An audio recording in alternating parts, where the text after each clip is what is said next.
Haleluya, luar biasa. Ya. Bapak Ibu, pagi hari ini saya akan menyampaikan kebenaran firman Tuhan ya, dengan judul hidup tanpa rasa takut. Ya, katakan sama-sama, hidup tanpa rasa takut.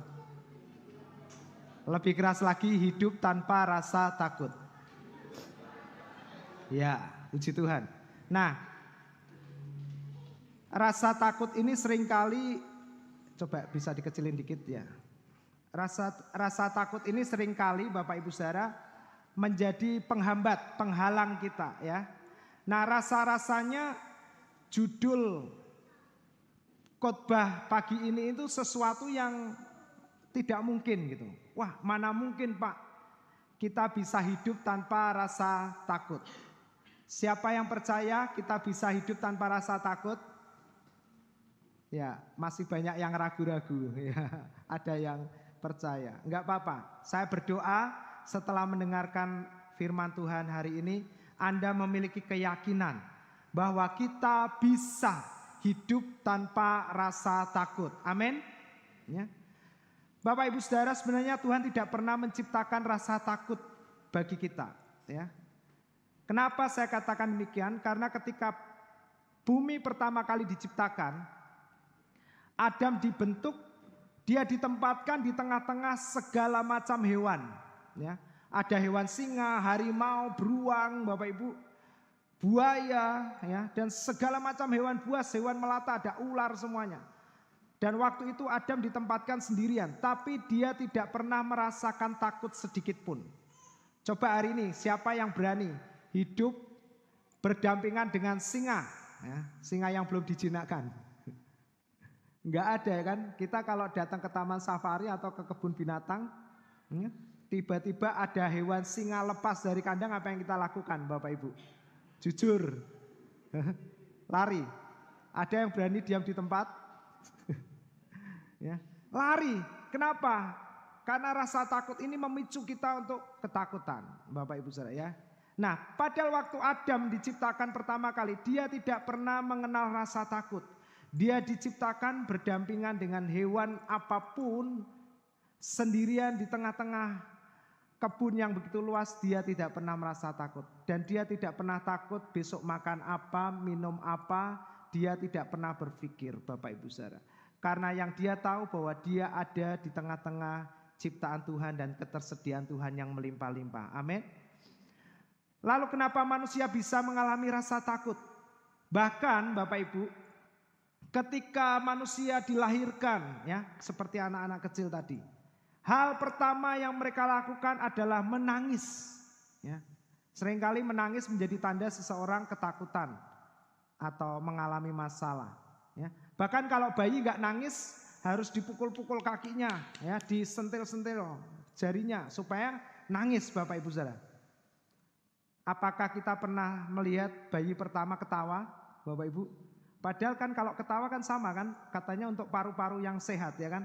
Kenapa harus nangis? Nggak digelitik-gelitik gitu supaya ketawa dia, ya. Tapi malah menangis, ya. Karena manusia sudah memiliki rasa takut sejak lahir, Bapak Ibu Saudara. Ya. Jadi ketakutan itu sebenarnya bukan karena faktor luar yang bisa menjadikan kita takut, tapi memang sejak awalnya kita sudah memiliki bibit rasa takut. Setiap manusia naturnya memiliki rasa takut. Sehingga ketika kita melihat judul khotbah pagi hari ini, hidup tanpa rasa takut, rasa-rasanya enggak mungkin. Rasa-rasanya mustahil. Tetapi saya percaya ketika Anda sudah mendengarkan firman Tuhan pagi hari ini, Anda akan mengerti kebenaran bahwa manusia bisa dan pasti bisa untuk hidup bebas dari rasa takut. Amin. Ya. Kemarin saya sama beberapa tukang ke sebelah. Bapak Ibu lihat ada yang berubah enggak di gereja kita hari ini? Ayo, ada yang ngeh enggak? Ayo yang tahu bisa angkat tangan. Apa Pak Edi? Hah? List? Oh, listnya udah lama itu Pak. Ayo yang lain. Ayo kita mengenal gereja kita. Apa yang berubah? Catnya ya, nah dindingnya ya. Lagi diperbaiki karena kemarin kena banjir ya, di chat yang sama senada. Tapi ini masih proses Bapak Ibu Saudara, jadi sambungannya kertas yang kita potong masih sedikit kelihatan, nanti dirapikan lagi. Nah, saya ke sebelah Bapak Ibu Saudara itu ruko, waduh tiba-tiba itu ada semerbak wangi sekali. Wah, saya merinding Bapak Ibu Saudara. Lalu saya bilang sama tukangnya, Mas, kamu kuat apa enggak? Kalau enggak kuat kita enggak usah lanjut, keluar aja, saya bilang gitu. Daripada saya merinding-merinding dia kesurupan, wah kan saya repot Bapak Ibu Saudara ya. Nah, lalu dia, saya kuat Pak itu. Kan kita harus lihat ada bocoran air dari sebelah mungkin yang masuk ke kita. Jadi kita cek semua. Nah Bapak Ibu Saudara ya, ada rasa takut gitu. Nah Bapak Ibu, tapi kita mau lihat kebenaran firman Tuhan bahwa sejak awalnya Tuhan tidak pernah menciptakan manusia untuk hidup di dalam ketakutan. Yang percaya katakan amin ya. Jadi sejak pada awalnya Tuhan tidak pernah memberikan rasa takut. Lalu dari mana datangnya rasa takut Bapak Ibu Saudara? Ketakutan pertama dicatat di Kejadian 3 ayat 10 ya. Tuhan menjawab, Hawa menjawab kepada Tuhan. Ini kejadiannya ketika Hawa dan Adam jatuh ke dalam dosa, Bapak Ibu Saudara. Mereka memakan buah yang dilarang oleh Tuhan. Lalu mata mereka terbuka dan mereka tahu bahwa mereka telanjang. Nah, ketika Tuhan tahu bahwa manusia yang dikasihnya jatuh ke dalam dosa, Tuhan turun ke dunia Bapak Ibu Saudara untuk menjumpai manusia. Jadi tidak ada ceritanya kalau dosa setelah Yesus datang itu membuat kita terpisah dari Tuhan. Ya, karena kita sudah percaya kepada Yesus, dosa itu sudah tidak ada lagi. Dan hubungan kita dengan Tuhan sudah dipulihkan. Amin. Jadi setiap kali Anda salah, Anda gagal, Anda jatuh, Anda berdosa, Tuhan akan datang kepada kita. Amin. Ya, seringkali kita diberitahu, ya jangan berbuat dosa, jangan berbuat salah. Itu akan membuat kita terpisah dari Tuhan. Kita tidak bisa mendengarkan Tuhan. Nah Bapak Ibu Saudara, tetapi itu bukan kebenaran. Justru sejak pada awalnya ketika Adam dan Hawa jatuh ke dalam dosa, Tuhan turun ke dunia untuk menjumpai Adam dan Hawa. Amin. Ya. Nah, lalu Tuhan menjawab kepada Adam dan Hawa, Adam, Adam, Hawa, Hawa, di manakah kamu? Nah, inilah jawabannya Hawa. Hawa menjawab kepada Tuhan, katanya, ketika aku mendengar bahwa Engkau Tuhan ada di dalam taman ini, aku menjadi takut. Sekalipun kata takut ini dalam terjemahan aslinya dikatakan takut dalam arti respek, hormat kepada Tuhan. Aku menjadi gemetar, aku menjadi rasanya apa ya, kayak kita ketemu Pak Jokowi gitu ya, sungkan. Jadi takutnya seperti itu. Karena aku telanjang ya, sungkan ya. Jadi seperti kalau kita belum siap-siap ada tamu tok gitu kan. Permisi, waduh ada tamu, kita belum mandi, waduh ya. Kita amping-amping ya, takutnya bukan takut gak berani, tapi takutnya karena keadaan kita belum siap menerima orang itu. Nah ini yang dialami oleh Hawa.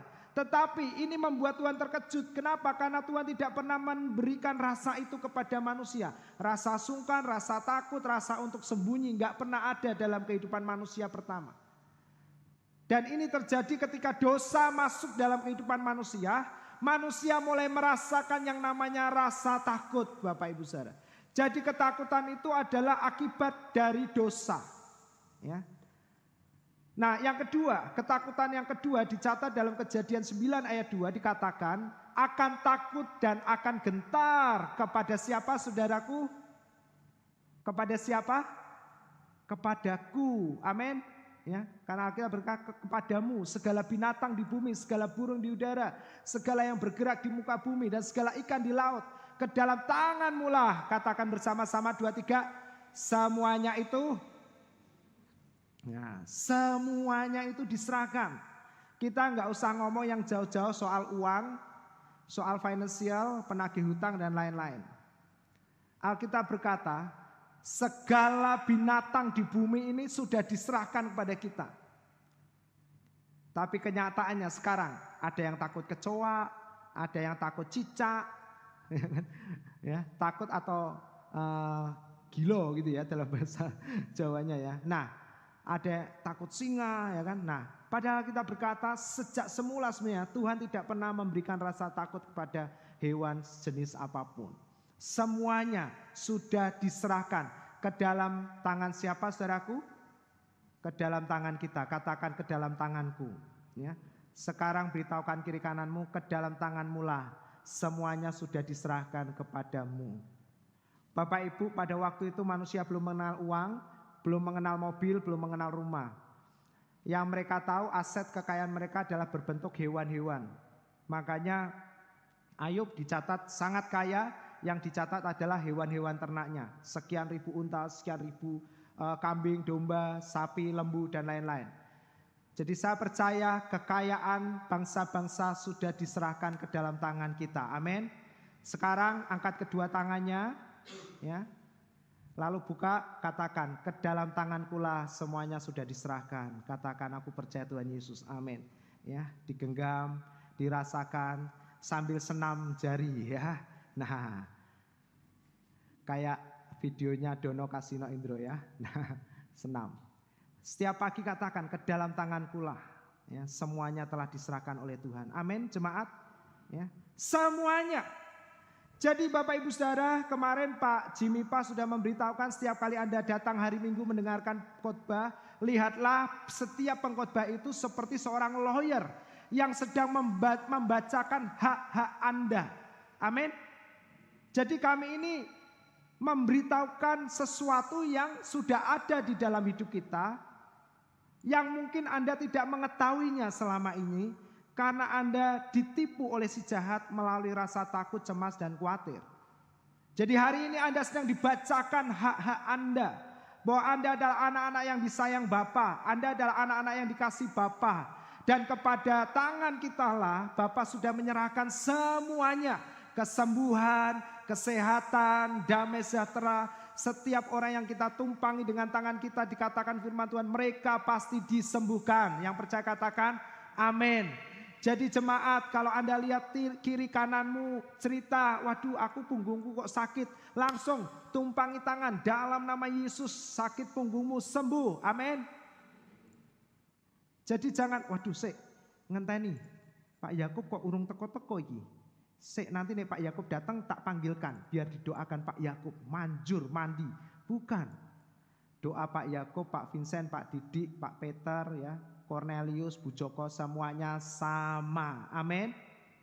Ya. Karena Tuhan bilang semuanya sudah diserahkan ke dalam tangan kita. Bukan tangan hamba Tuhan saja, tapi tangan jemaat. Amin Bapak Ibu Saudara. Hormat kepada hamba Tuhan itu sangat bagus. Tapi menuhankan hamba Tuhan itu tidak benar. Amin. Hamba Tuhan sama seperti kita, manusia. Bapak Ibu Saudara. Yang boleh dituhankan adalah Yesus Kristus. Amin. Ya. Jadi pergunakan tangan kita. Kalau kita sakit, kita lemah, tumpangkan tangan kita di dada, di bagian mana yang sakit katakan. Oleh bilur-bilurnya sakitku sudah sembuh, lututku sembuh. Amin jemaat.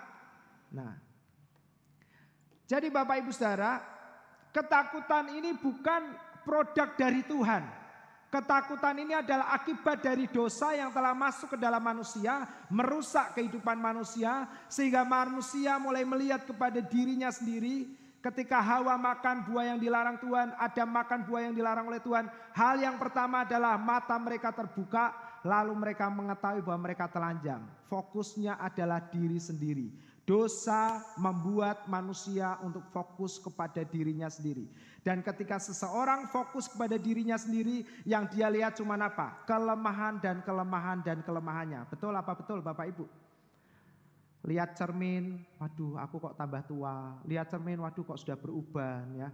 Lihat cermin, waduh ada jerawat. Lihat cermin ya, wah. Kalau kita lihat diri kita, yang kita lihat kelemahan dan keterbatasan. Lalu setannya ngomong, coba lihat temanmu ini, ya kan? Sama-sama lulusnya, tapi dia sudah punya ini. Lihat dirimu. Nah, Bapak Ibu Saudara, iblis seperti itu. Tapi hari ini saya berdoa semua kita fokus hanya kepada siapa saudaraku? Yesus. Katakan Yesus. Lebih keras lagi, Yesus. Ya. Jadi fokus kita cuma satu, Yesus Bapak Ibu Saudara. Kenapa demikian? Ada ayatnya. Paulus berkata, peperangan kita bukan melawan darah dan daging, tapi penguasa-penguasa, penghulu-penghulu di udara yang menentang pengenalan kita kepada Tuhan. Artinya itu ada di dalam pikiran kita yang membuat kita tidak bisa fokus kepada Tuhan. Lalu Paulus memberikan tips ketika kita mengalami peperangan di dalam pikiran kita. Ketika pikiran kita kacau, antara iman, ketakutan, kekhawatiran, kecemasan berkecamuk di pikiran kita. Paulus berkata, ini yang dia lakukan.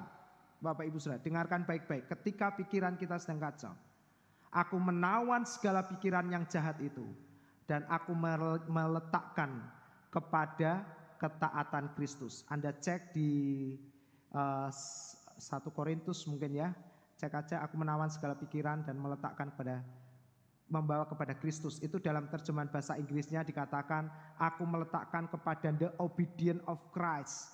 Ketaatan Kristus. Kenapa ketaatan Kristus? Karena ketaatan Kristus di atas kayu salib selesai dan sempurna. Amin.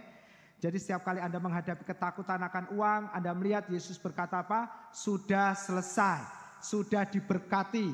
Ketika Anda sakit, Anda lihat Yesus, Yesus berkata apa? Sudah selesai. Artinya Anda bisa berkata, aku sudah, lebih keras lagi, aku sudah sembuh. Sekarang beritahu kiri kananmu, tepuk-tepuk katakan, kamu sudah sembuh. Amin. Ya, kamu sudah sembuh. Semua jemaat sehat, diberkati Tuhan. Nah, Bapak Ibu Saudara, ini ada sedikit cerita lucu tentang ketakutan. Pada waktu Musa diberikan janji oleh Tuhan, Tuhan bilang, Musa, aku akan membawa engkau kepada satu tanah yang kujanjikan. Aku akan memberikan tanah itu kepadamu dan seluruh bangsa Israel. Tanah ini adalah tanah yang sangat luar biasa, tanah yang berlimpah susu dan madunya, tanah yang dahsyat sekali. Lalu mereka berjalan keluar dari Mesir menuju ke tanah yang Tuhan janjikan. Nah Bapak Ibu Saudara, ketika mereka mendekati tanah yang Tuhan janjikan, mereka ketakutan Bapak Ibu Saudara. Jangan-jangan nanti musuh-musuh di sana musuh-musuh yang kuat dan mengerikan. Bisa jadi kita akan kalah ketika berperang. Lalu Musa menurut usul dari para tua-tua pada waktu itu mengirim 12 orang pengintai. Jadi Bapak Ibu Saudara, 12 pengintai ini bukan suruhan Tuhan, tapi permintaan dari penatua pada waktu itu supaya jangan sampai kita perang konyol, kalah konyol. Kita harus ngukur dulu kekuatan mereka. Lalu Musa menuruti, oke kita kirim 12 pengintai. Bapak Ibu, 12 pengintai dari 12 suku. Satu suku itu jumlahnya ribuan orang. Jadi artinya orang-orang yang diutus mengintai ini adalah orang-orang yang luar biasa cerdasnya, luar biasa pintarnya, luar biasa hebatnya. Bukan orang sembarangan. Kalau saya boleh sebut, mereka adalah pemimpin-pemimpin pada waktu itu. Mereka diutus untuk mengintai. Lalu mereka kembali Bapak Ibu Saudara dari pengintaian. Ternyata ada dua hasil yang berbeda. Yang 10 orang mereka bilang seperti ini. Waduh, gimana hasilnya pengintainya? Mereka bilang yang 10 orang. Memang betul, negeri itu negeri yang sangat bagus. Negeri yang sangat luar biasa baiknya. Tetapi sayang, ditempati oleh orang-orang yang raksasa-raksasa, yang tinggi-tinggi, yang mengerikan perawakannya. Mereka tinggi besar, kita ini seperti belalang. Jangan-jangan kita masuk ke sana, mereka akan menjadikan kita makanan. Waduh Bapak Ibu Saudara, 10 orang, 10 pemimpin berkata demikian. Lalu yang 2 orang yang namanya Kaleb dan Yosua, mereka bilang apa? Memang tempat itu ditempati oleh orang-orang yang menakutkan. Tetapi bersama Tuhan, kita akan memakan mereka habis. Amin saudaraku. Jadi yang 10 orang berkata, kita akan dimakan oleh mereka. Tapi yang 2 orang ini berkata, bersama Tuhan kita akan makan mereka. Mereka akan jadi makanan kita. Dan Tuhan bilang apa? Mulai hari ini 10 orang ini bersama dengan bangsanya tidak akan masuk ke tanah perjanjian. Hanya Yosua dan Kaleb bersama dengan keturunannya. Nah, kenapa saya sebut konyol Bapak Ibu Saudara? Ternyata kebenarannya baru terungkap ketika Musa wafat. Ya, setelah sekian puluh tahun Musa meninggal, lalu Yosua ini kan melanjutkan kepemimpinan Musa. Yosua masuk akan menyerang kota Kanaan. Lalu Yosua melakukan hal yang sama. Dia mengutus 2 orang pengintai ke tanah Kanaan. Lalu 2 orang pengintai ini masuk ke kota itu dan ketemu dengan seorang wanita yang namanya Rahab, jemaat. Nah, disinilah kebenaran terungkap setelah sekian puluh tahun. Ya, Bapak Ibu Saudara bisa mengikuti ya ceritanya ya sampai hari ini ya, sampai saat ini ya. Nah, lalu 2 orang pengintai ini ngomong, waduh tolong kami, selamatkan kami. Lalu wanita ini bilang, oke gak apa-apa, saya akan selamatkan kamu. Saya tahu kamu semua ini punya Tuhan yang hebat. Nah lalu wanita ini membuka sebuah kebenaran yang selama ini tertutup Bapak Ibu Saudara. Ya. Wanita ini cerita seperti ini. Aku tahu bahwa Tuhan telah memberikan negeri ini kepadamu. Nah ini ucapannya wanita itu. Dan bahwa kengerian terhadap kamu itu telah menghinggapi kami. Jadi musuh-musuhnya itu sebenarnya pada waktu itu Bapak Ibu Saudara sedang gemetaran menghadapi bangsa Israel. Dan segala penduduk negeri ini gemetar menghadapi kamu, kata orang-orang Kanaan ini. Padahal Bapak Ibu Saudara pada waktu Musa masih hidup, bangsa Israel ini ketakutan sama bangsa Kanaan. Tapi setelah Yosua mau mengambil Kanaan, ternyata orang Kanaan sendiri baru cerita. Sebenarnya kami ini yang sudah ketakutan duluan waktu dengar orang Israel mau mendekati kami tanah Kanaan. Loh, kan konyol Bapak Ibu Saudara. Ternyata musuhnya sudah takut duluan. Coba lihat berikutnya. Sebab kami mendengar, perhatikan saudaraku, bahwa Tuhan telah mengeringkan air laut Teberau di depan kamu. Ini kejadiannya kapan? Ketika bangsa Israel meninggalkan Mesir. Amin. Ya. Dan waktu bangsa Israel dikejar oleh orang-orang Mesir, lalu Tuhan membukakan jalan di tengah-tengah laut Teberau, sehingga mereka bisa melewati laut itu, berjalan di tengah-tengah lautan, ada daratan. Saya percaya Bapak Ibu Saudara, secara rohani pesan firman Tuhan untuk kita, sekalipun Anda sedang menghadapi luasnya lautan tantangan yang mungkin kita tidak bisa melihat ujung penyelesaiannya, Tuhan bisa buka jalan di tengah-tengah laut masalah kita. Amin. Ada jalan yang tersembunyi. Minta sama Tuhan supaya Tuhan singkapkan lautan masalah kita, dan Tuhan buka jalan kemenangan untuk kita. Amin. Dan siapakah jalan itu? Yesus. Yohanes 14 ayat 6, Yesus berkata, akulah jalan, kebenaran, dan kehidupan. Amin jemaat. Kalau Anda menghadapi masalah, jalan kemenangannya cuma satu, Yesus. Nah, ketika kamu berjalan keluar dari Mesir, nah benar kan? Jadi sejak mereka keluar dari Mesir Bapak Ibu Saudara, ceritanya itu sudah santer sampai ke Kanaan. Bahwa mereka ini disertai oleh Tuhan yang luar biasa. Jadi musuhnya sudah ketakutan, gemetaran, sekalipun perawakannya gede-gede Bapak Ibu Saudara. Kalau saya pakai istilah di tempat ini yang fisiknya besar itu ada Pak Restu dan Pak Didi ya, gede gitu. Tapi Pak Didi sekarang mulai agak langsing, Pak Restu menyusul nanti ya kan. Nah, biarpun badannya gede Bapak Ibu Saudara, wajahnya mungkin sedikit menyeramkan gitu kan. Nah, tapi Pak Didi sering bilang hati saya ini hati Hello Kitty katanya. Biarpun fisiknya security, hatinya Hello Kitty. Ya. Nah sama kayak orang-orang di Kanaan. Bangsa Israel lihat mereka gede-gede, besar-besar, mengerikan. Ternyata tanpa mereka tahu, cerita tentang Tuhan membela bangsa Israel itu telah sampai ke Kanaan dan membuat orang Kanaan ketakutan. Tapi karena bangsa Israel tidak mengenal, mengetahuinya, mereka ketakutan lebih dahulu Bapak Ibu Saudara. Akhirnya 10 orang bersama generasinya gak bisa masuk ke tanah Kanaan. Ini adalah hal yang sangat konyol sekali. Seringkali masalah kita bertambah rumit, bertambah besar. Itu bukan karena kita tidak mampu menyelesaikannya, tapi halnya kadang sederhana karena kita takut. Kita tidak percaya kepada Tuhan. Sehingga masalah kita bukannya tambah selesai, tapi tambah ruwet. Jadi Bapak Ibu Saudara, mari kita mau mulai belajar. Kita bisa hidup tanpa rasa takut. Amin. Karena seringkali ketakutanlah yang memulai setiap masalah-masalah dalam hidup kita. Takut diduakan gitu kan. Sedikit-sedikit tanya, Beb di mana? Gitu kan. Ini cewek sama suaminya. Di sini loh ma, gitu kan. Sorry, kalau di sini kan kita nggak boleh suami istri panggil mama papa ya. Ada tepen di luar ya. Yang udah menikah yud ya, jangan panggil mami papi ya. Sekalipun sudah menikah harus panggilnya sayang. Amin ya. Jangan waktu pacaran sayang, setelah menikah papa mama atau bapak ibu. Saya beritahukan ke mereka waktu mereka bimbingan pranikah. Orang tua kita itu yang disebut papa mama itu ya orang tua kita, bukan suami atau istri kita. Amin. Yang melahirkan kita itu mama kita, bukan istri kita. Amin jemaat. Jadi jangan panggil mama papa, apalagi masih pacaran. Ayah bunda, bunda lu ini piye baru pacaran oleh saya bunda. Ya kan? Lah wong yang pernikahan aja kita nggak boleh nyebut gitu kok, yang pacaran malah senang disebut, wah bangga disebut mam, wah pap gitu. Ini baru pacaran loh. Nggak boleh. Pernikahan Kristen mengajarkan ketika kita menikah, kita panggil pasangan kita seperti kita pacaran. Amin. Yang, mas, ya, dek, honey, ya, honey butter, ya. Enak itu honey butter.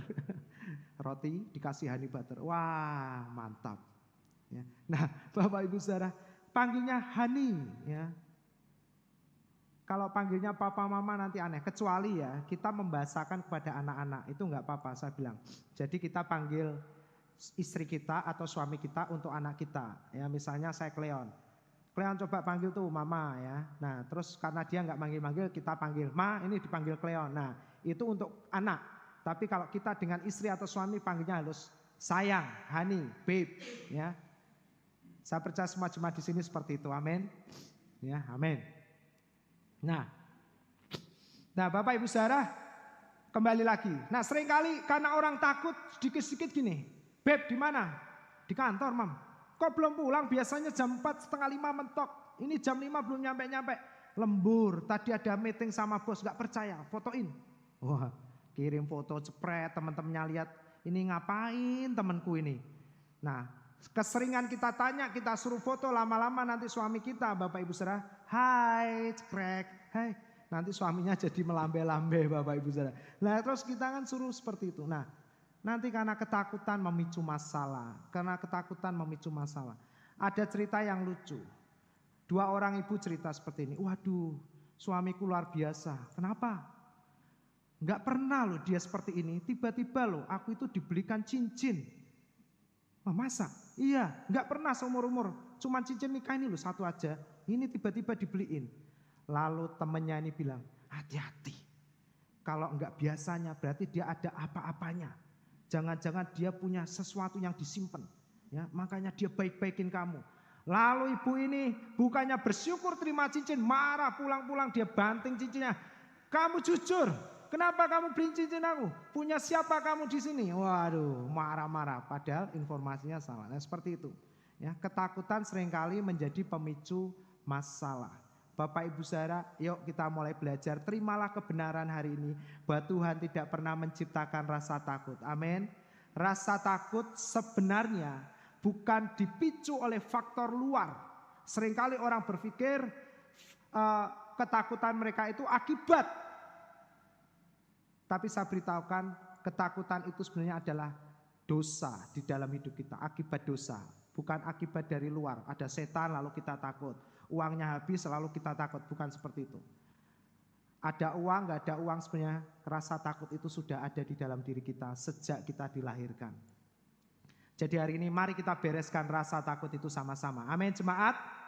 Ya. Jadi hari ini punya uang banyak, punya uang lebih banyak, kita tidak perlu takut untuk membelanjakannya. Amin. Ya. Saya gak mau pakai istilah gak punya uang. Semua jemaat pasti punya uang, diberkati. Amin.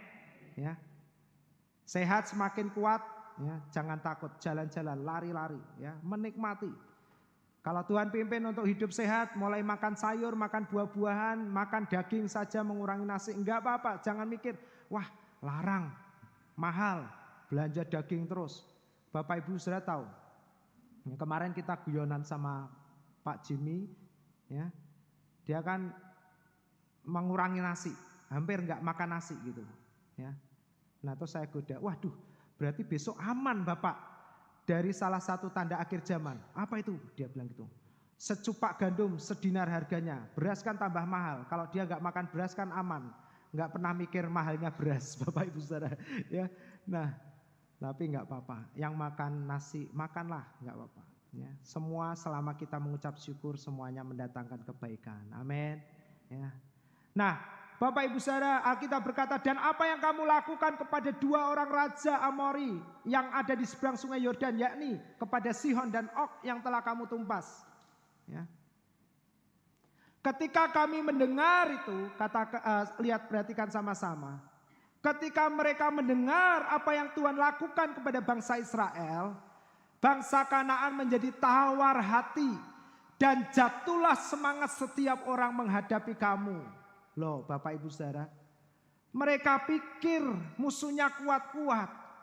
Sehingga yang 10 orang bersama suku-sukunya ketakutan setengah mati.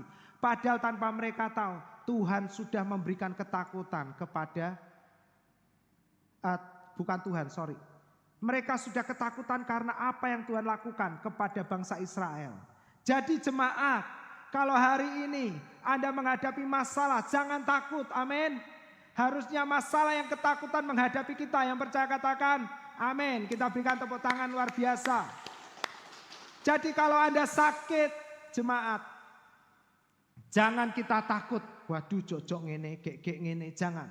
Harusnya penyakit yang takut mendekati kita. Amin. Kalau ketemu ada geledak, ada sweet, enggak ada orang maksudnya ya, di tempat-tempat sepi. Jangan kita langsung berkata, dalam nama Yesus kamu pergi. Kalau kamu enggak pergi, saya yang pergi. Nah, jangan, ya kan? Jangan takut. Harusnya musuh-musuh yang takut kepada kita. Amin.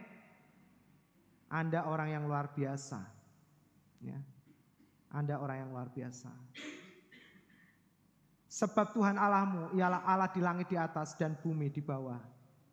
Jadi saudaraku, ketika Anda ada di atas, di puncak Anda diberkati, ada Tuhan di sana. Amin. Ketika Anda di bawah di lembah kelam, ketika Anda terjatuh di titik yang paling rendah dalam hidupmu, ada Tuhan juga di sana. Amin. Karena Dia adalah Tuhan di atas di langit, Dia juga Tuhan di bawah di bumi. Amin. Dimanapun Anda ada hari ini, ada Tuhan di sana. Jadi nggak usah pusing dengan kalimat hidup seperti roda, kadang hidup di atas, kadang hidup di bawah. Nggak peduli, karena mau di atas, di bawah, di kiri, di kanan, dimanapun Yesus ada. Amin.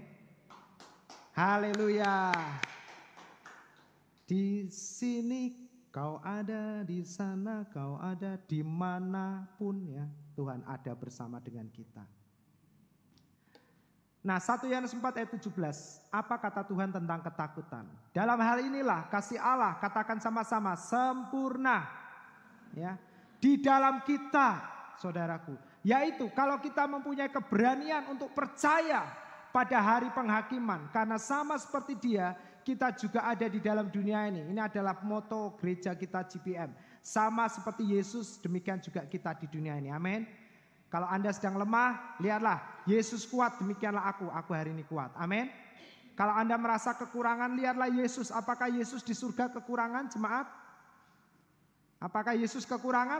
Tidak, katakan sama seperti Yesus, demikianlah aku. Nah, jadi kasih Allah sempurna dalam hidup kita, ya.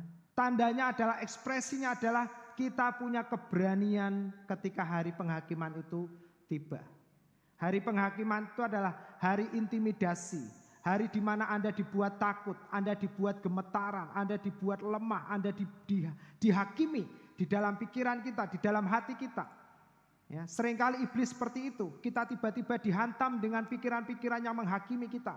Kamu apa bisa? Kamu apa mampu? Ya, kamu sudah telat, nggak seperti teman-temanmu. Ya, kamu itu bodoh, miskin. Nah, seringkali pikiran-pikiran seperti itu. Ketika kita mau coba berbisnis, lalu ada pikiran, kamu modalnya berapa? Gak mungkin bisa menghadapi persaingannya seperti ini. Katakan, sama seperti Yesus, demikianlah aku. Amin. Yesus tidak terkalahkan, demikian juga aku tidak terkalahkan. Yesus diberkati, aku juga orang yang diberkati. Amin. Nah, kasih Allah sempurna, ekspresinya, tandanya adalah kita punya keberanian. Ya. Jadi kalau orang yang takut, Bapak Ibu Saudara, itu artinya kasih Allah belum sempurna di dalam hidup orang tersebut. Lah, terus kita jangan menghakimi. Kalau ketemu saudara kita seiman, mungkin tiba-tiba saya datang ke Pak Mul. Wah Pak, saya kok takut ya, merinding Pak. Lalu Pak Mul, karena jemaat GPM, dia bilang, gak usah takut Vincent, kamu anak yang dikasih Tuhan. Tuhan menyertai kamu. Wah, saya jadi semangat. Bukan sebaliknya, kamu orang Kristen kok takut, di mana imanmu? Wah, kamu kurang berdoa, kamu kurang ini. Nah, itu menghakimi. Jadi kalau kita lihat orang takut, saudara kita seiman takut, itu tandanya bahwa dia belum sempurna di dalam kasih Tuhan. Bagian kita adalah menguatkan dia, membangkitkan dia. Amin, saudaraku. Dengan cara apa? Mengingatkan bahwa Tuhan mengasihi dia. Sampai kasih Tuhan itu sempurna dalam hidup mereka, sehingga mereka menjadi orang-orang yang berani menghadapi setiap tantangan, rintangan yang ada di dalam kehidupan mereka. Perhatikan, di dalam kasih tidak ada apa saudaraku? Ketakutan. Kasih yang sempurna apa? Lebih keras lagi, kasih yang sempurna apa? Melenyapkan ketakutan. Amin. Makanya saya sekarang kalau lihat jemaat gampang. Kalau saya ketemu jemaat suka takut, saya kasih note sendiri. Oh, jemaat ini masih belum sempurna dalam kasih Tuhan. Tugas saya adalah mendampingi dia sampai dia sempurna di dalam kasih Tuhan. Amin. Gampang. Sekarang kalau mau lihat jemaat bertumbuh kuat di dalam kasih karunia atau tidak, sederhana sekali. Dia mudah takut atau dia mulai gampang berani, ya. Nah, itulah ukuran kasih karunia Tuhan di dalam hidupnya. Kalau dia berani, ya, nggak ada rasa takut, yakin gitu. Karena Tuhan ya Bapak Ibu Saudara, bukan yakin karena duitnya akeh ya. Itu semua orang dunia juga bisa. Yakin. Jangan takut Bu, maju aja Bu. Tuhan menyertai kita. Wah, orang-orang ini loh, kasih Allahnya sempurna. Nah, kalau kita ketemu orang-orang yang masih takut, jangan dihakimi. Amin jemaat. Kalau kita punya tetangga, lalu datang, aku kok wedi yo, apa iso yo sesuk nyekolahno anakku. Bangkitkan dia. Jangan malah ditambahin, bener kok. Aku iki yo kadang wedi yo. Wah, zamannya tambah susah. Waduh. Lah ini nanti kowe gerejane ning ndi? JKI Puri Marina. Gembalane sapa? Wah, itu. Nah, Bapak Ibu Saudara, jangan dilemahkan, jangan disetujui, dibangkitkan. Gak usah takut. Tuhan mengasihi kamu. Tuhan menyertai kamu. Tuhan pasti memberkati kamu. Bisa nyekolahkan anak-anakmu. Amin.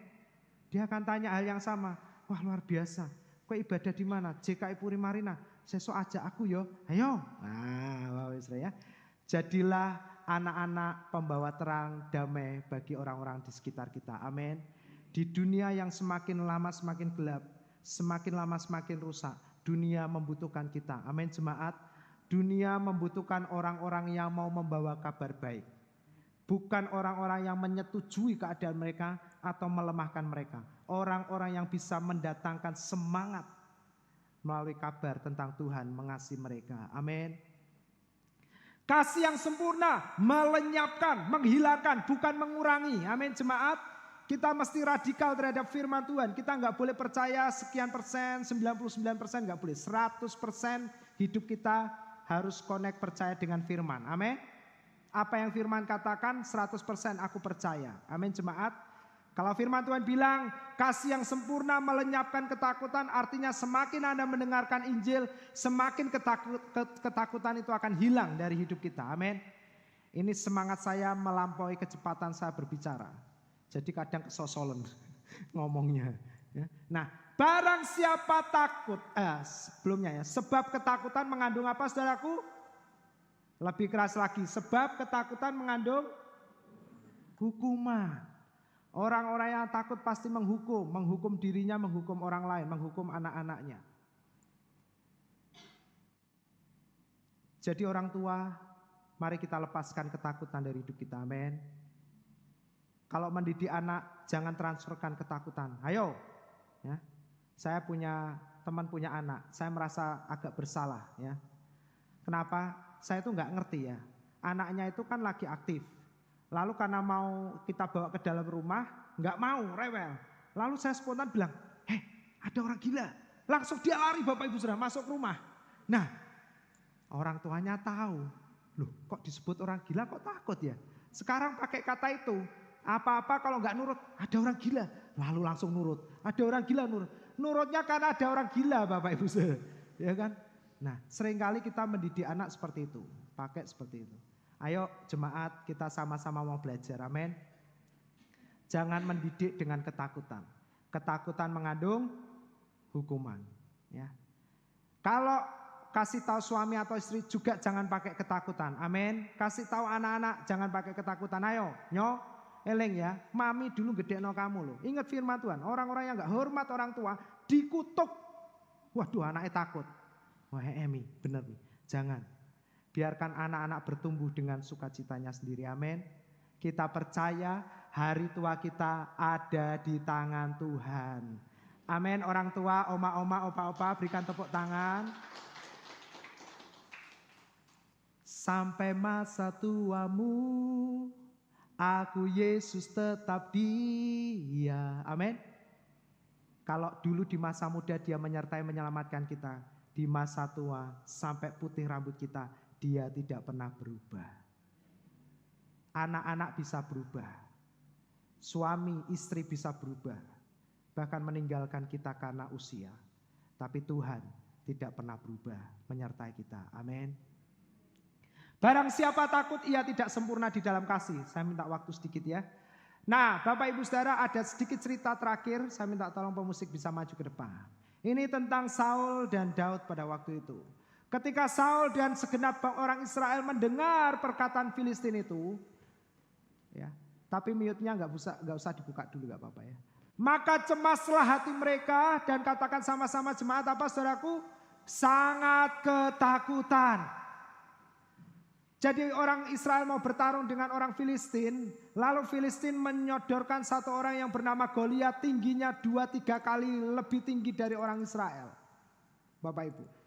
Lalu mereka ketakutan karena bangsa Filistin tahu bangsa Israel ini kalau perang sukanya rame-rame.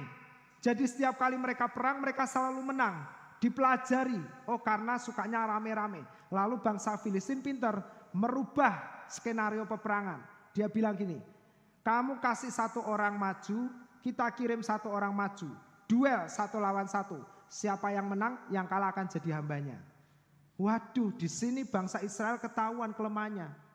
Mereka nggak pernah duel 1 lawan 1. Ketakutan mereka Bapak Ibu Saudara. Sedangkan orang Filistin punya yang namanya Goliat. Nah, pula kata orang Filistin itu, aku menantang hari ini barisan Israel. Berikanlah kepadaku seorang supaya kami berperang seorang lawan seorang. Sedang ia berbicara dengan mereka, tampillah maju pendekar itu. Namanya Goliat, orang Filistin dari Gad. Dari barisan orang Filistin. Ia mengucapkan kata-kata yang tadi juga. Dan perhatikan, Daud mendengarnya. Ketika semua orang Israel mendengar orang itu, melihat orang itu. Apa saudaraku? Larilah mereka daripadanya dengan sangat ketakutan. Ingat, Tuhan tidak pernah ciptakan ketakutan. Berkatalah Daud kepada Saul, janganlah seorang menjadi tawar hati, takut karena dia. Hambamu ini akan pergi untuk melawan orang Filistin itu. Anda tahu saudaraku, pasukan Israel tentara terbaik itu Goliat tingginya 2-3 kali. Daud pada waktu itu dicatat masih remaja, artinya tingginya belum mencapai tinggi orang dewasa. Berarti kalau Goliat dibanding Daud itu lebih daripada 2 atau 3 kali lipat, lebih besar. Tapi Daud berkata, hambamu akan pergi melawan orang Filistin. Anda tahu nama Daud artinya adalah beloved, yang dikasihi. Alkitab mencatat orang yang semakin dikasihi, rasa takutnya semakin hilang. Amin.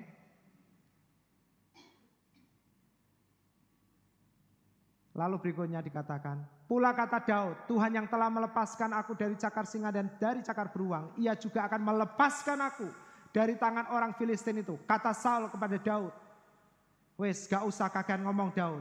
You know, Saul bilang, sekarang pergilah, Tuhan menyertai engkau.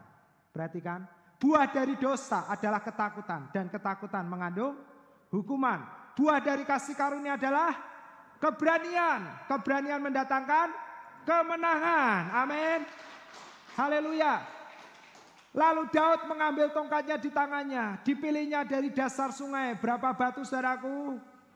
Lebih keras lagi berapa batu? 5, mari angkat tangannya 5. Ya, 5. Nah Bapak Ibu Saudara, kalau lihat tangan kita 5 jari ya. 2 tangan 10 jari. Yakni tempat batu dan ditaruhnya dalam kantong gembala yang dibawanya. Ini adalah pewahyuan yang luar biasa, tapi saya singkapkan sebagian aja ya. Yakni tempat batu-batu sedang umbanya dipegangnya di tangannya. Demikianlah Daud mendekati orang Filistin itu tanpa rasa takut sedikit pun. Dia mendekati orang Filistin itu. Tongkat berbicara salib.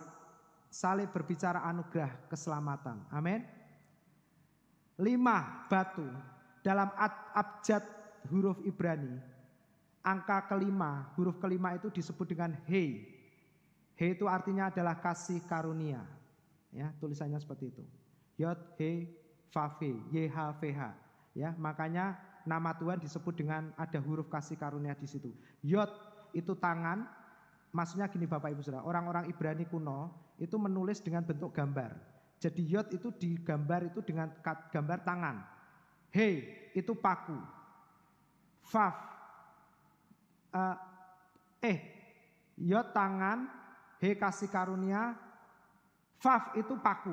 Nah, Vav itu paku. He kasih karunia. Jadi YHVH atau Yahweh itu artinya tangan kasih karunia yang terpaku oleh kasih karunia. Itu kalau digambar tangan kasih karunia, paku kasih karunia. Ya, jadi itu seperti itu. Jadi Tuhan itu adalah tangan yang terpaku, tangan kasih karunia terpaku oleh kasih karunia. Dan itu adalah gambaran Yesus. Jadi Bapak Ibu Saudara, Daud bawa salib dan bawa kasih karunia. Roma 5 ayat 17 menyimpulkan. Sebab jika oleh dosa satu orang maut telah berkuasa oleh satu orang itu, maka lebih benar lagi, katakan sama-sama jemaat 2-3, mereka yang telah menerima kelimpahan kasih karunia dan anugerah kebenaran akan hidup dan berkuasa. Karena satu orang itu siapa namanya? Yesus Kristus. Kenapa Daud menang? Dia bawa tongkat 5 batu. Kenapa bukan 1 batu? Kalau Daud tahu 1 batu saja bisa membunuh Goliat pada waktu itu. Karena Tuhan mau memberitahukan kepada kita bahwa itu adalah gambaran. Ketika seseorang menikmati kelimpahan kasih karunia, 5 batu dan anugerah kebenaran, salib Kristus, tongkat, mereka akan berkuasa. Musuh dikalahkan. Amin. Kemenangan terjadi. Dan apa yang terjadi?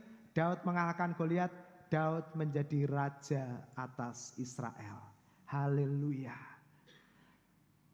Sebab Allah memberikan kepada kita bukan roh ketakutan, melainkan roh yang membangkitkan kekuatan, kasih, dan ketertiban. Kata ketertiban ditulis dengan sound of mind, artinya self-control, disiplin. Saya percaya orang-orang yang menikmati kasih karunia dan anugerah kebenaran, tanda-tandanya jelas, tidak takut, dia bisa self-control, amin, lebih sabar ketika emosi, lebih sabar ketika uangnya menipis, Bapak Ibu Saudara.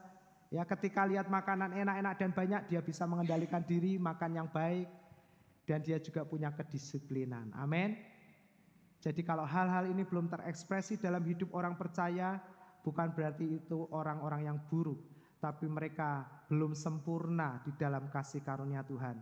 Tugas kita mengingatkan mereka untuk mereka duduk lebih banyak mendengarkan firman sampai hati mereka dipenuhi oleh kasih Allah dan ketakutan itu dengan sendirinya sirna. Amin.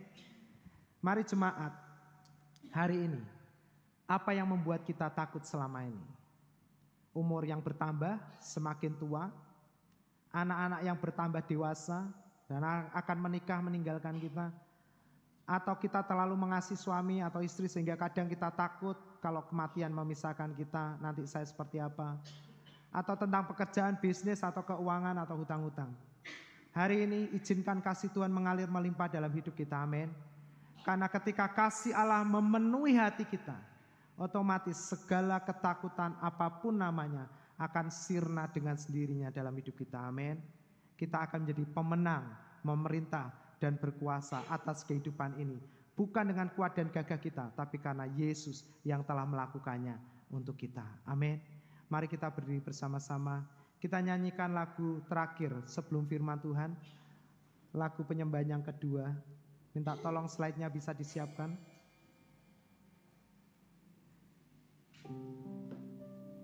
Bapak Ibu Saudara, kita tidak perlu takut dan khawatir. Karena hari ini dosa sudah dikalahkan, ditebus oleh Yesus di atas kayu salib. Dosa sudah tidak ada lagi, artinya ketakutan sudah tidak ada lagi. Lagu yang kedua ya.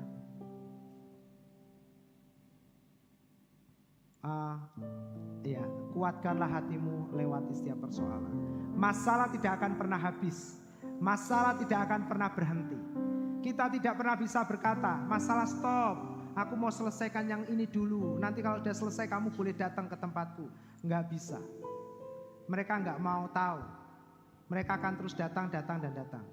Tapi percayalah Bapak Ibu Saudara, kalau kita sempurna di dalam kasih Tuhan, maka kita akan menjadi orang-orang yang kuat menghadapi setiap tantangan. Amin. Kita tidak akan menjadi orang-orang yang takut lagi. Masalah sebesar apapun, musuh sebesar apapun, bersama kasih karunia Tuhan dan anugerah kebenaran, kita akan mengalahkan setiap musuh-musuh kita. Amin. Kita menjadi orang-orang yang diberkati dan menjadi berkat bagi orang lain. Kuatkanlah hatimu.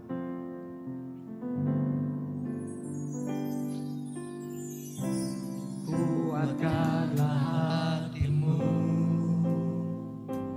Katakan bersama-sama. Lewati setiap persoalan. Katakan Tuhan Yesus. Tuhan Yesus selalu menopangmu. Yang percaya katakan jemaat. Jangan berhenti harapan. Sekali lagi dari awal. Yang percaya katakan. Kuatkanlah hatimu. Amin. Katakan terima kasih Yesus. Karena kasih-Mu telah memenuhi hidupku. Hari ini aku tidak lagi takut dan khawatir. Tuhan Yesus. Karena Tuhan Yesus tidak pernah meninggalkan aku dan selalu menopang hidupku. Jangan berhenti harap padanya. Yang percaya katakan, oh, Tuhan pasti sanggup. mari yang percaya angkat tanganmu, katakan, Tangannya takkan terlambat untuk mengangkatmu. yang percaya, amin. Sanggup Percaya, amin. Dia tak tinggalkan. Amin, amin. Sekali lagi kita nyanyikan bersama-sama. Jangan pernah takut dan khawatir jemaat. Anda adalah anak-anak yang disayang Tuhan. Kasih Tuhan mengalir melimpah hari ini dalam hidupmu, memenuhi hati setiap kita, sehingga tidak ada lagi seorang pun yang takut, cemas dan khawatir. Tuhan Yesus selalu menopangmu. Karena kelimpahan kasih karunia dan anugerah kebenaran itu Berhenti harapan. menjadikan kita orang-orang yang berkuasa memerintah atas hidup ini. Tuhan pasti sanggup. Tangannya takkan pernah terlambat. Takkan terlambat. Amin. Terima kasih Tuhan. Tuhan pasti sanggup. Percaya Dia tak tidak. Katakan Tuhan pasti sanggup. Tuhan pasti. Terima kasih Tuhan. Kami bersyukur untuk kebaikan-Mu. Terpujilah nama-Mu Yesus selama-lamanya. Sanggup percaya, percaya Dia tak tinggalkanmu.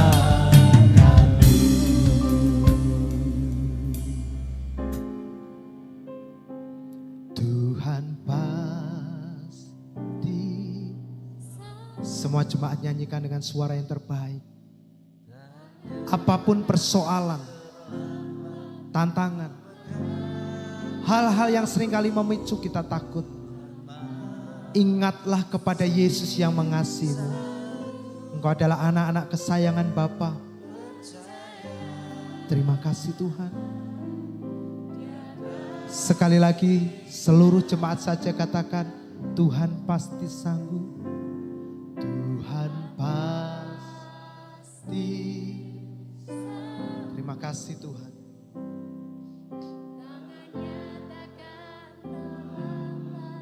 Tuh mengangkatku, Tuhan pasti sanggup. Percayalah jemaat. Amin.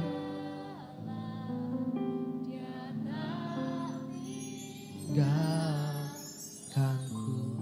Sekarang saya rindu kita saling mendoakan. Mari tumpangkan tanganmu di sebelah kiri atau kananmu.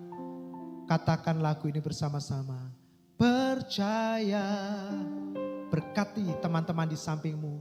Dia tak tinggal. Sekarang bergantian, kita taruh tangan kita di sebelah kiri kanan kita. Percaya, Dia tak tinggalkanku. Bapa, terima kasih untuk hari yang indah. Kami menikmati kebenaran yang memerdekakan kami. Yesus Kristus yang telah dianugerahkan sebagai anugerah yang sempurna. Membenarkan kami. Dan kasih karuniamu menjadikan kami kuat, memerintah dan berkuasa. Sekarang jemaat yang dikasihi oleh Tuhan, angkatlah kedua tanganmu dengan penuh percaya. Angkatlah wajahmu memandang kepada Yesus yang mengasihi. Dan sekarang terimalah berkat-berkat Tuhan untuk kita semua. Tuhan memberkati engkau, Tuhan melindungi engkau. Tuhan menyinari engkau dengan wajahnya dan memberikan kasih karunia-Nya selalu baru. Setiap hari, setiap saat, dalam setiap pergumulan masalah, ada jalan keluar, kemenangan terjadi, engkau terus naik. Apa saja yang engkau kerjakan, diberkati, makmur, engkau menjadi kaya, semakin kaya, sungguh amat kaya. Oleh hidupmu, setiap orang diberkati Tuhan. Tuhan menghadapkan wajahnya, tersenyum kepadamu. Dia memberikan damai sejahtera-Nya yang melampaui segala akal pikiran, ketakutan, kecemasan dan kekhawatiran kita. Mulai hari ini selamanya terus menjaga memelihara hati, jiwa dan pikiranmu dalam persekutuan dengan Roh-Nya yang kudus yang telah diutusnya tinggal dalam hidupmu, menyertai, menolong, menghiburmu dan memeteraikan kita menjadi milik Kristus sampai selama-lamanya. Semuanya diberkati Tuhan, katakan bersama-sama amin, amin, amin. Selamat hari Minggu jemaat Tuhan. Tuhan memberkati kita, sampai jumpa di ibadah minggu mendatang. Di depan tersedia makanan, minuman. Bapak Ibu saudara jangan pulang. Silakan bersantai sejenak menikmati hidangan yang sudah disediakan.